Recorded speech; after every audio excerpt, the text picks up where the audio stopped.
So this week's episode of Otome Game, I have to say, was a good episode. What I'm really digging about this show, among a lot of things, but something I'm really appreciating is how they're handling the character interactions with Katarina, and basically how she is pretty much becoming the love interest for all of them, but at the same time seeing the differences that happens because she's no longer the villain in a situation. And we're seeing it a lot with Maria, and how basically all the bullying that was happening no longer is happening because of Katarina's character, but rather just other characters will just do the same thing. So similar flags are still being hit, just instead of a knight in shining armor popping up, like be a Keith or another, instead it's Katarina, and it's just causing such a chain of events that you just can't help but sit back and say, I'm really excited to see what's going to happen, because you really don't know what the end result's going to look like. Her entire purpose was trying to avoid a bad end where she gets exiled or killed, but if everyone falls in love with her to the point where everyone wants to marry her, could that be a worse ending than what she would have gotten had she just followed the standard procedures that the game has laid out? I mean, being exiled won't be the worst thing ever, but at the same time, if you look at the connections that are being formed, it definitely feels like there's a friendship brewing, and I really appreciate that. Yes, there's obviously romance brewing, we're not going to kid ourselves, but still, if you look at characters like Maria, who, honestly, her backstory's amazing. I love it. I think, honestly, dating sims, they can actually have a pretty decent backstory for their characters, and I think what they did with her character was actually quite interesting, because anytime you have someone, like, who isn't noble, but obviously has aspects to them that seem like, oh, they must have had the mother cheated with a noble, and that's why she has this ability to use magic, because apparently commoners aren't supposed to. Obviously, like, that's always a great way to just kind of have an emotional arc where, especially if it happened at a very young age for her, growing up basically being either looked down upon as being just basically this, it was a child who was never supposed to be there, and that's why she doesn't have a father, or something like that. That's always a great way, because it's going to cause for a lot of emotional turmoil, but most importantly, it's going to give, especially in this case, Katarina's character, a real chance to show her why she is special and she doesn't have to be ashamed. And it's quite interesting to see what they did with this episode, because I honestly thought it was going to be kind of similar to other episodes where you have sections dedicated. Maybe we'd have two sections, maybe there'd be Maria and then maybe another. But no, they went full in with this character, and I can't say I'm complaining. I think the reason I like it so much is, as I've always said, like, all the characters are interesting, so no matter what story arc you throw my way, I'm going to be intrigued at the very least. But a character like her, who just is very sweet, she's very innocent, but just keeps getting picked on by people, like, literally trying to burn her alive, basically. And he might be able to say, oh, they weren't actually going to set her on fire, maybe it would be her treats or her books. But still, that's not going to hold up in court. You're trying to burn someone alive, and I'm really glad to see Katarina be able to save the day. It was the most silly and ridiculous way. She thought her years of training finally paid off. She literally put a bump in the goddamn ground that caused someone to trip. It was nothing extraordinary, but you gotta love our Densidia because she thought it was something incredibly powerful. And I like that, because it's nice to see how, instead of just going with, like, a lot of the traditional routes that a show like this would go for, where the character is oblivious and pretty much everyone falls in love with them for no apparent reason, here we understand why every character is falling in love with her, because of how she's actually helping them overcome their own personal struggles from either the present or the past.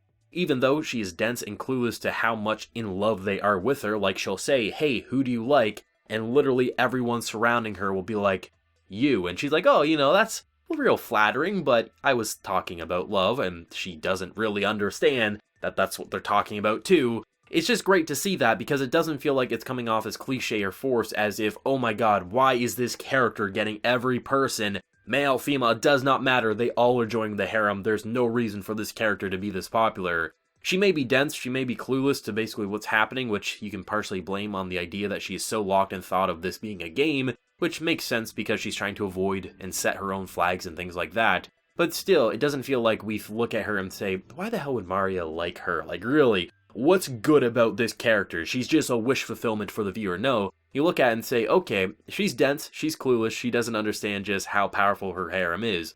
But you look at a backstory where literally she was so happy and pure, and because of just something that naturally was created in her, she could use this magic, she could heal people. She either got looked down upon or basically was kind of held to the standard that maybe she didn't think she deserved or was very uncomfortable with, because she was just a normal girl for so long, and now the entire village is looking at her like she's a special case. Whether that's a good or bad thing, it's going to depend on the villager. And it's quite interesting to see someone who is very highly ranked in society look at her not as some commoner filth, but saying, hey, you're amazing. Like, you make great food. You are talented. You are everything that someone should aspire to be. I want to be your friend. That's why, in very Japanese fashion, dropping the first name is like, oh, embarrassed and flustered. But no, it's like, she's so happy. And I actually thought there was going to be some drama in this episode. I'm not sure if I'm the only one thinking that, but at the moment where basically, like, it looks like she's kind of doing the silent treatment, she's not saying hello in the hallway, I was like, oh, I wonder if she did something bad. And I thought maybe when she saved the day there with that little bump in the ground, I thought that was going to be a trigger. I thought maybe we just didn't see something and this would be some very dramatic stuff. But no, she is just shy outside of the student council room. She just doesn't feel comfortable. So I was like, okay, they threw drama my way. I wasn't going to be complaining because that's always fun. But at the same time, because it went peaceful, the direction they were able to take this in was even better than I think her hating Katarina would be. Just having a character who is so shy, so pure and innocent, but just so tortured and bullied, like even her mother was ashamed, not because of necessarily what happened to her, but rather just feeling like because she was sad herself, she didn't have the compassion to give it to her daughter. And it's just like that broken family dynamic, it's always gonna work. It really is. Like, you can throw it pretty on like any story you want, it's probably gonna make you feel at least something here. And I think they did a great job, because the moment where like she starts realizing, wait, not only do you have friends who are of nobility, that's amazing, you cook for them. Like, you don't cook, like you gave that up. Like, that was something our family did, and you gave that up after everything kind of went haywire. And it was really nice to see her bond with her daughter for the first time in years, because it's like, you didn't really feel like she was this bad parent by the traditional sense, but rather maybe she made some mistakes, maybe she should have done a bit better, but at the same time, everyone's human, and depending on how things come crumbling down, it can be very hard to be strong for another person, and that's why you usually need a shoulder to lean on. Otherwise, you're going to completely lose your mind. That's why I really liked it, because her just bringing out the old, like, cooking utensils and how she started cooking with her, like, you're really happy Katarina went there. I was kind of with Keith for a minute. I was like, hey, maybe not go uninvited because you are this, like, really high nobility. What if, like, there's going to be some family drama? Like, maybe just tone it down because you don't really think things through. Maybe you'll insert yourself into a situation that will be very bad. But I gotta say, somehow, she's avoiding the doom flag so far. She really is. I don't know how, I don't know why, but somehow she is literally building a harem that feels not only wholesome, but you're glad it's existing because it's allowing for every character to get out of their shell. Is there gonna come a point where basically not everyone's gonna be happy that they can't be romantically involved with our dense idiot? Yes. But at the same time, it doesn't feel as bad as being exiled or brutally killed because your character is just so scummy and horrible, and that's pretty fantastic. It just feels like this show, it knows what it's doing, it's confident in what it's doing, and rather than saying like, oh, it feels like a reverse harem, it feels like this, it feels like just this cliche where you can predict it, I honestly didn't predict a lot of this episode. I thought there was going to be drama. It was feeling like they were setting up for drama, so when it was more peaceful and like just really comfy, I was like, oh, I mean, that's not like the most shocking thing ever, but it definitely were being a little dramatic, but it's understandable once you see her backstory why she was so dramatic, so it didn't feel like they just inserted something randomly just to be edgy or fun, like, oh, look at us, we're doing something really cool because we're going to make it feel like it's going to be dramatic and then it's not for no apparent reason. No, you look at her backstory, you look at what happened to her, it's understandable why she's very cautious, even to people who she pretty much thought of as a friend, but then once she got that official label, really her day completely changed tenfold, and that's really interesting to me. This show is just hilarious, it's comfy, it's dramatic in the right amounts of ways. It's not overly dramatic, but there definitely is some drama, especially with Maria's backstory. And just the number of times you look at a character like Katarina or Keith or even Maria, and just from adorable blushing to just shocked, like, what did you just say to me? To then just near the end of the episode where you have that just like, oh, you were out way too late, you're not only doing that, you're farming. There's been word on the street, oh god, mama gonna spank that ass, basically. That's pretty much what we just experienced towards the end. And you gotta love the facial reactions because they always perfectly match what the characters are thinking, and not too many series get it right basically for the entire episode. Because even in her like blank dense state, it just feels like what characters are saying around her, the fact that she's not overly responding, it just plays into her persona, and it's why she's already built one of the strongest harems I've seen in recent anime memory. And when she does actually respond, when she does realize what's happening,